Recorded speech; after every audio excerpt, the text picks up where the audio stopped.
Dans cette vidéo, on va parler de l'onde mécanique progressive. Alors, qu'est-ce que c'est qu'une onde progressive? C'est tout simplement la propagation dans le temps et dans l'espace d'une perturbation, parfois on dit aussi d'une déformation. Alors, on est très général en disant ça. Donc, je vais te donner quelques exemples pour matérialiser un petit peu cette définition et que ça soit plus concret dans ton esprit. Premièrement, déformation d'une corde. Je prends une corde et je lui donne une petite impulsion comme ça. Tu vois très bien ce qui va se passer. L'impulsion va créer une déformation de la corde et cette déformation va se propager le long de la corde. Tu as forcément déjà fait ça dans ta vie. Et donc, ça colle parfaitement à la définition. On va avoir la propagation dans le temps et dans l'espace. Bah oui, parce que dans le temps, il y a bien quelque chose qui évolue au cours du temps. Et dans l'espace, parce que cette déformation de ta corde, c'est bien dans l'espace qu'elle se propage. D'une perturbation. Et donc la perturbation, dans le cas de la corde, ce serait le fait que la corde va se déformer verticalement. Et donc c'est ça la perturbation qui se propage. Deuxième exemple, une onde sismique. Alors une onde sismique, bon, c'est quelque chose de beaucoup plus complexe, c'est sûr, c'est un mouvement de terrain, c'est un mouvement de terre qui va se propager dans la terre. Donc c'est la déformation, c'est quoi? La déformation, c'est la déformation de la terre, localement, et cette déformation se propage. Et enfin, onde sonore.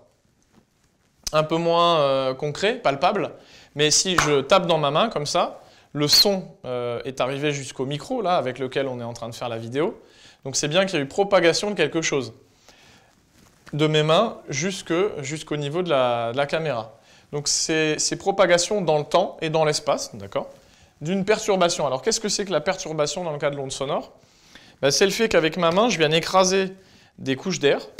Et donc cet écrasement, il faut imaginer que je vais compresser un peu des ressorts. Et au moment où mes mains s'enlèvent, ces ressorts vont avoir un peu tendance à se détendre et de proche en proche à perturber cette compression locale.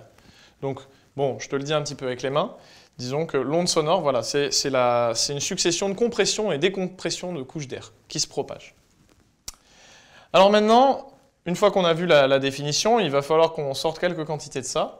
Et on va parler de célérité et de retard. Alors pour commencer, la célérité V, parfois notée C comme célérité, c'est tout simplement la vitesse de propagation de la perturbation. Donc, si je prends par exemple le cas de la corde que je déforme. Admettons qu'à t égale 0, je la déforme. La déformation est en A et va se propager à la vitesse V, selon l'axe X. Ce qui fait qu'un peu plus tard, la déformation elle est plus loin, elle est en B. Donc on peut définir la vitesse de propagation, la célérité de l'onde ici, en utilisant cette formule que tu as déjà vue, V égale D sur T. Ici, on va l'utiliser à bon escient. Donc V, c'est la célérité de l'onde.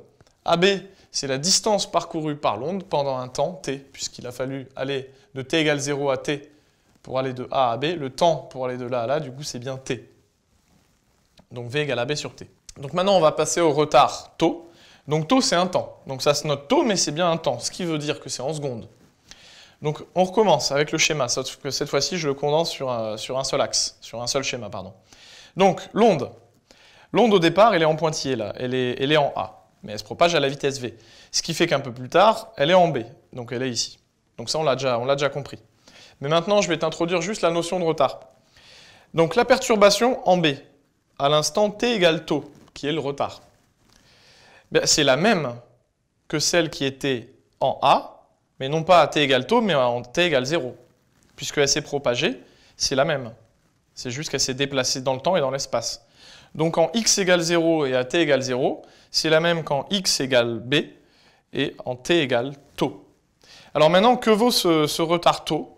Il suffit de regarder le temps qu'il a fallu pour aller de A à B. Et dans ce cas-là, je manipule un petit peu l'équation du dessus, là, en isolant t. Ça fait t est égal à AB sur V, sauf que t s'appelle taux, donc ça fait taux égale AB sur V.